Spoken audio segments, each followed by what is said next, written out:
सभी को रक्षाबंधन की हार्दिक शुभकामनाएं। आज मैं प्रारंभिक तौर पर शुरुआती तौर पर ये बात प्रस्तावना साझा करना चाहूँगा कि रक्षाबंधन का त्यौहार जो हिंदुओं में जोश उल्लास के साथ श्रावण मास की पूर्णिमा को हर वर्ष मनाया जाता है और बहनें अपने भाइयों की राखी पर कलाई बांधती हैं। रक्षा का बंधन, वो धागा जो बांधा जाता है, राखी जिसे कहा जाता है, वो रक्षा बंधन है कि वो अपनी रक्षा का वचन लेती है भाई से कि वो मेरी जीवन भर मेरी रक्षा करेगा।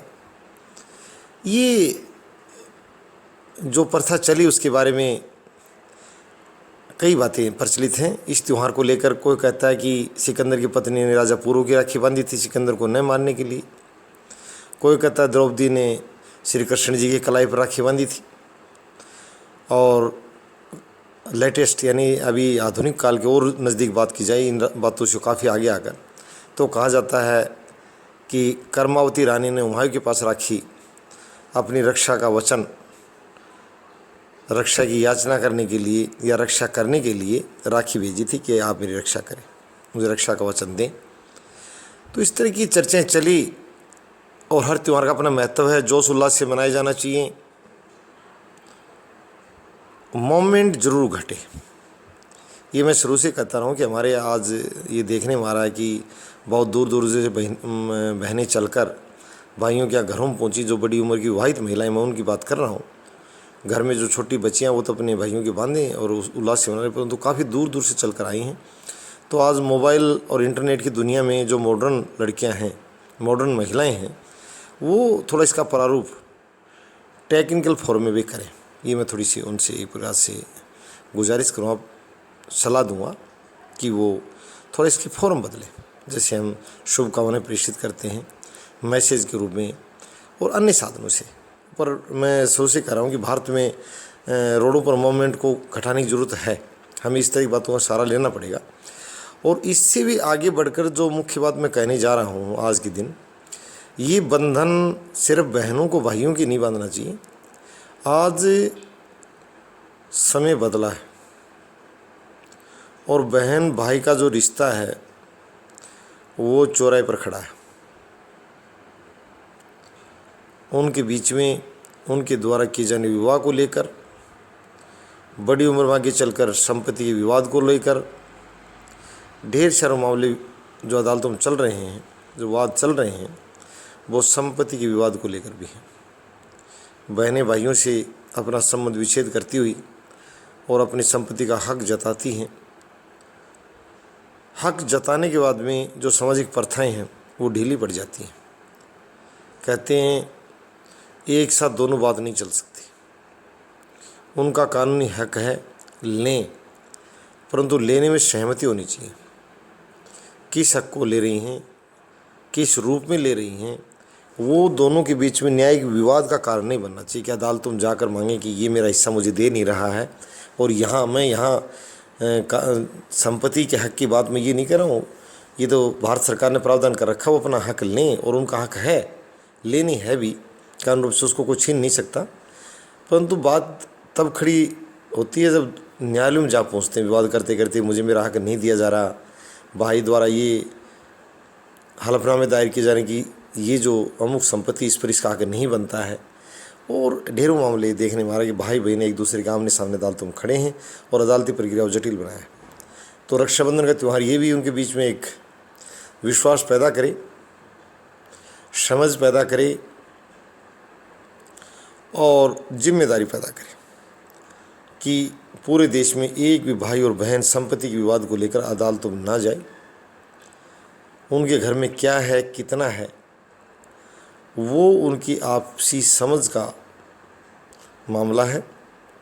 और वो अपने स्तर पर, ये मैं विशेष रूप से तो ये ज़रूर कहना चाहूँगा आज कि जो सगे बहन भाई हमारे यहाँ संपत्ति स्थानांतरण में इस तरह की छूटें हैं, वहाँ भी सरकार बड़ा आर्थिक नुकसान झेलती है उनके लिए कि भाई वो स्थानांतरण बगैर स्टाम्प ड्यूटी की काफ़ी छूट है,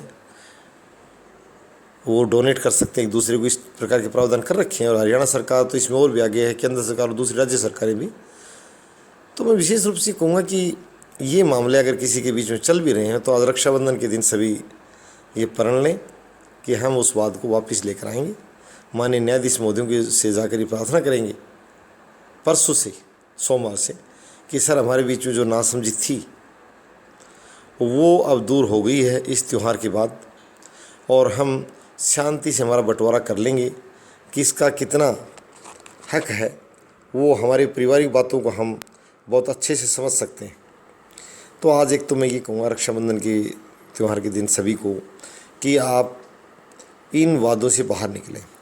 जो डिस्प्यूट्स इन द कोर्ट्स पूरे देश की बहनों और भाइयों के रिश्ते में, मैं ये बता रहा हूँ कि वो सभी बाहर आ जाएं।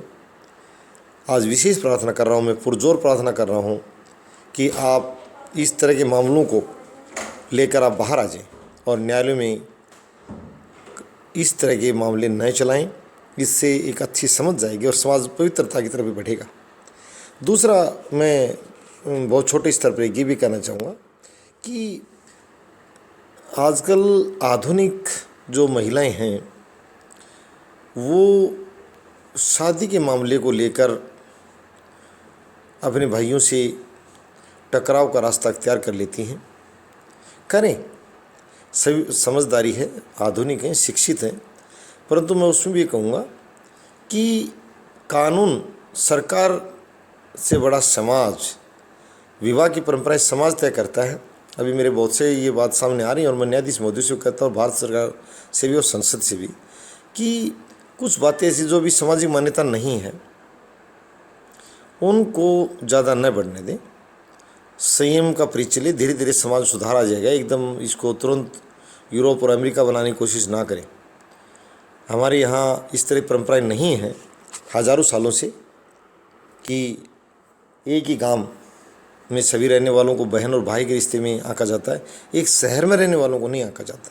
यह मैं कहना चाहूँगा एक बात। हमारी परंपरा रही है, विवाह के समय कहा जाता पांडाल में कि हमारे गांव में कोई भी व्यक्ति अगर यह विवाहित है तो वो हमारा दामाद है। ये बहुत बड़ा शब्द है। शहर में कोई नहीं कहता हमारे यहाँ शहर में कोई क्यों विवाहित है तो वो हमारा सबका दामाद, ऐसा नहीं है। तो ग्रामीण परिवेश की कुछ प्रथाएं जो हैं उनसे नहीं टकराना चाहिए। हमारा कानून कह रहा है कि आप गांव में शादी कर सकते हैं, अपने गोत्र में शादी कर सकते हैं, अपने परिवार में शादी कर सकते हैं, परंतु मैं इसमें ये कहना चाहूँगा कि ये टकराव की मुद्रा नहीं। अनेक हत्याएँ इस तरह के मामलों को लेकर हुई हैं। समाज विवाह की परंपरा को आगे बढ़ाने के पक्ष में है, पीछे ले जाने के पक्ष में नहीं है। मैं विशेष रूप से कहूँगा ये कानून और बनाने वाले, कानून की व्याख्या करने वाले क्या कहें, मैं उनसे नहीं टकराना चाहता। वो अपनी व्याख्याएँ करते रहें, उनके पास शक्ति है। पर मैं समाज में आज बहन और भाइयों से, जो आज शिक्षित समाज का हिस्सा, विशेष रूप से प्रार्थना करूँगा कि वो विवाह के मामले को लेकर टकराव न बनाएं, शांति और समझ का परिचय दें, संवाद करें।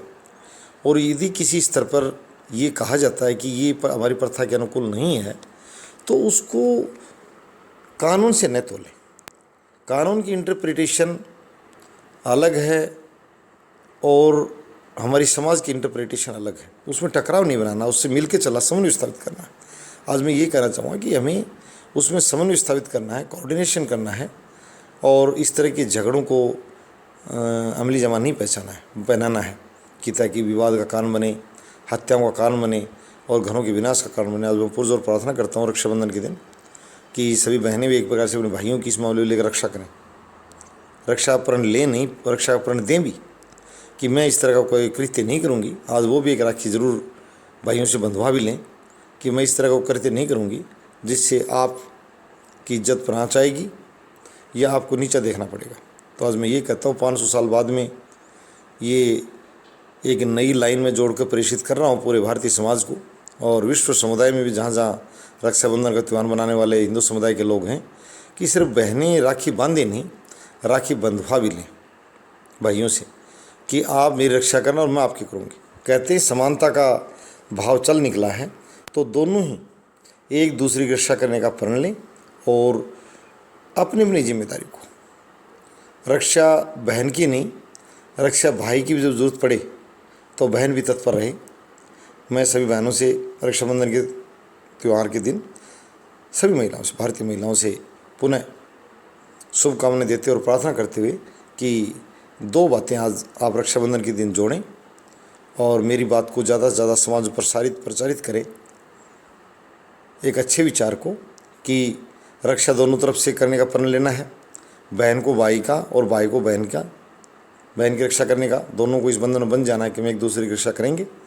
और दूसरा, जो संपत्ति विवाद को लेकर जो बहन भाई के बीच में जितने न्यायालयों में जो मामले चल रहे हैं, मैं उनसे सबसे पुनः प्रार्थना करता हूँ कि वो सभी बाहर आ जाएँ, सोमवार से बाहर आना शुरू हो जाएँ, कि हम घर में बैठकर हमारे चाचा, ताऊ, मामा जी, फूफा जी, दादाजी जो भी हैं पारिवारिक लोगों के साथ मिल बैठकर साझा करके और हम उसका निपटान कर देंगे। और हमें न्यायालय द्वारा ये तय करने की ज़रूरत नहीं है कि किसका कितना हक है। सभी हम खुशी से हमारा जो घर का जो माल है, पिताजी का जो माल है, भाई के माल पर हक नहीं जताती बहन कभी भी, उन्हें कानूनी हक है। पिताजी का माल सभी बच्चे मिल बैठकर आराम से खाएं और खुशी बनाएं। इस तरह की जो बुरी बातें मेरे भारत देश में सुनने को नहीं मिलें, मैं सभी से पुनः प्रार्थना करते हुए और ये विनती करता हूँ कि आप अच्छे समाचार मुझे सुनने को मिलेंगे कि किन किन लोगों ने इस पर सार्थक पहल की, न्यायालयों से बाहर आ गए खुशी मनाने के लिए और विवाहित मामलों में संघर्ष का रास्ता छोड़ दिया कितने लोगों ने। ये बातें बार बार मुझे सुनने को मिलनी चाहिए। चैनल पर बार बार कमेंट्स भी दें और अपने विचार भी दें। मैं सभी को आमंत्रित करता हूँ। धन्यवाद।